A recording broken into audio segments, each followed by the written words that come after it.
ప్రేమించిన వారు దూరం అయినప్పుడు ఆ వ్యక్తులకి కావాల్సిన సొల్యూషన్ ఏంటంటే వాళ్ళు మళ్ళీ వారి జీవితంలోకి రావాలని కోరుకుంటారు, అప్పుడే ఉపశమనం అని.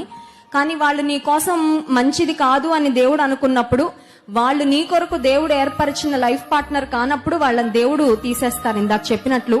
అలాంటి సమయంలో అది దేవుని యొక్క నిర్ణయం అని గమనించి, నిన్ను వద్దు అనుకున్న వాళ్ళ కోసం వెంటపడి బాధపడి ఏడ్చి టైం వేస్ట్ చేసి ఆరోగ్యం కోల్పోవడం కంటే, నిన్ను ప్రాణప్రదంగా ప్రేమించే యేసయ్య ప్రేమను ఒకసారి గుర్తు చేసుకొని, ఇందాక ఫస్ట్ సెషన్ లో పీటర్ శామ్యూల్ గారు చెప్పారు, వంచన లేని యేసయ్య ప్రేమ 4 R's దేవుని ప్రేమలో ఉన్నాయని. ముందు దేవుని ప్రేమకు జీవితాన్ని అప్పగించుకుంటే, నిన్ను సరిగ్గా ప్రేమించే వాళ్ళెవరో వాళ్ళని దేవుడే తీసుకొస్తారు నీ లైఫ్ లోకి. ఇంకా వాళ్ళు ఒకసారి వచ్చాక ఇంకా మళ్ళీ లైఫ్ లోంచి వాళ్ళు వెళ్ళరు, ఇలా జీవితకాలం అంతా కలిసి ఉంటారు అనమాట. Hallelujah. So please don't feel bad.